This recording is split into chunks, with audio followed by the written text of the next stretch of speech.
હા, તમારું નામ? મારું નામ ભાવિન વેરડિયા. ભાવિનભાઈ, જે સાધુ દ્વારા તમારી ગાડીના કાચ તોડવામાં આવ્યા હતા, શું ઘટના બની હતી?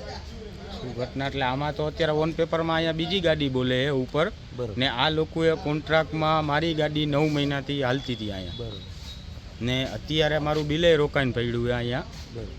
ને એ લોકો એમ કહે છે કે તું આવી રીતે વાત કરજે ને આવી રીતે વાત કરજે એમ, બરોબર. કે 3 દિવસ હાલતી હતી ને તારી ગાડી, કેમ કે આમાં ફૂટેજ તો હોય જ. હા. ને અપીલ કમિશનર બેતા એટલે અપીલ કમિશનરનો આમાં વાક કે ઓન પેપરમાં બીજી ગાડી બોલે છે તો અપીલ કમિશનર આ ગાડીમાં બેહતા હતા. બરોબર. ને મને ટેક્સીનું ને પ્રાઇવેટ પાર્સિંગનું મને કાંઈ ખબર હતી નહીં. બરોબર. ઘટના શું બની હતી? 2 તારીખે જ્યારે 2 તારીખે હું સાહેબને ઉતારીને ઘરે અહીંયા આવતો હતો ઓફિસે, તો રસ્તામાં સાધુએ રોંગમાં ગાડી નાખી સામે, એટલે અંડરબ્રિજમાં પાછળ તો ગાડી જાય નહીં. તો પછી ઈ વાહેને જ મને પાછળ લેવાતું ગેરકાનૂની વસ્તુ એને હોય એવી રીતે કર્યું એણે. પછી માર્યો ધોકો વાહે, પછી બાપુ હાલવા માંડ્યા.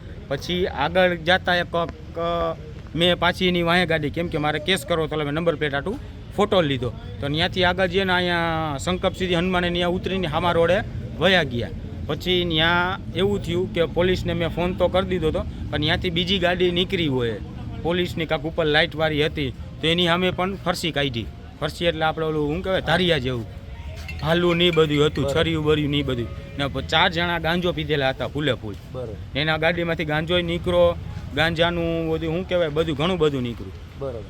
અને આ તમારે જે આ તમે કેસ કર્યો હા સાધુ સામે, હા, એ પછી તમને આમાંથી છૂટા કરી દીધા એવું કંઈ? પછી મને એને 14-15 તારીખે છૂટો કરી દીધો. ત્યાં સુધી એને ખબર જ નથી કે ગાડીનો માલિક આ છે. બરોબર. આ તો પછી મેં કીધું કે ગાડીનો માલિક હું જ છો, હા. ને મને એમ કીધું કે તું કેસ ઉતારી લે, તું કેસ ન કર. ભાઈ મેં કીધું મારો કાંઈ વાક નથી, તો હું તો લીગલી જ હાલીશ. મેં કેસ કીધું ઉતારી એવું કોને કીધું?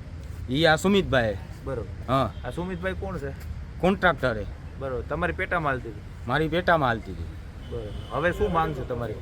હવે એમાં બિલે મારું અટકાયેલું છે, ને મને અત્યારે એમ કીધું કે તું ગાડી લઈને ક્યાંય આવતો નહીં.